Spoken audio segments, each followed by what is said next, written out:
Kumpul mainan, kumpul kenangan. Saya Fendi dan selamat datang ke video SM Collector. Hari ini saya dan Abang Ashraf kembali ke 7-Eleven untuk mendapatkan ataupun mencari kad rare Bobo Boy ataupun Mekamato. Sebaik saja kami masuk ke 7-Eleven ini, kami telah dijemput dengan bau haruman kopi yang tersangat-sangatlah best.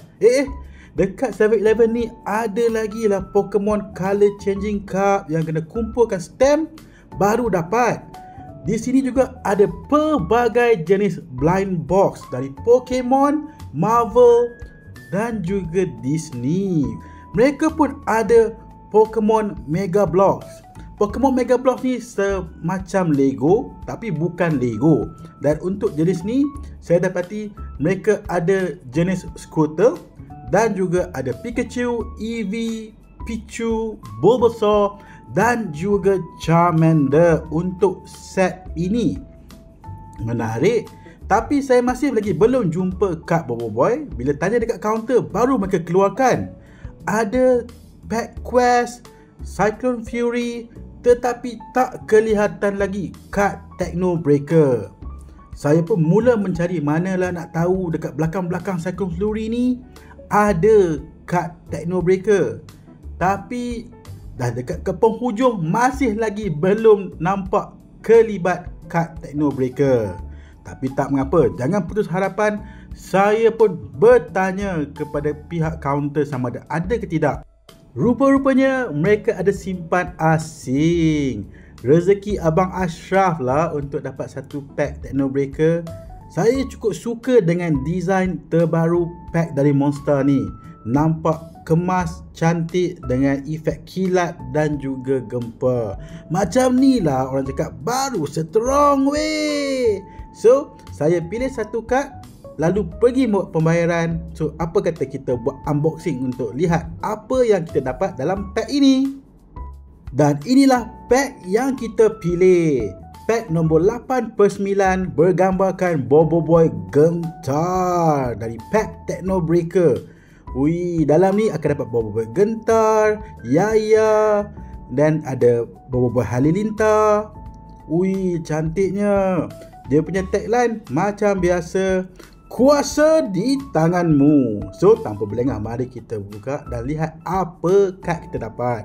So, sebaik saja kita buka pack ni, kita akan nampak kad attack, di mana dia boleh dibuat menjadi dadu dan menunjukkan berapa kali kita kena attack kita punya opponent.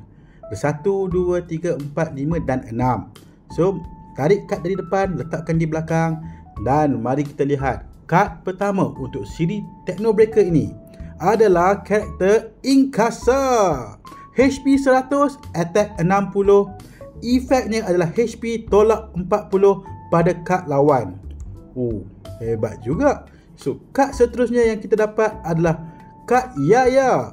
HP 60, attack 80. Efek untuk kad ini adalah serangan pertama kad lawan terkena pada diri sendiri. Kad nombor 3 kita adalah kad sokongan Cocoon Bot. Kad ni function teruk ya. Efek dia adalah tukarkan kad di zon aktif dengan kad Maharaja Reramos Final Form dan aktifkan efeknya. Kad kita yang seterusnya pun adalah kad sokongan Mami Balut.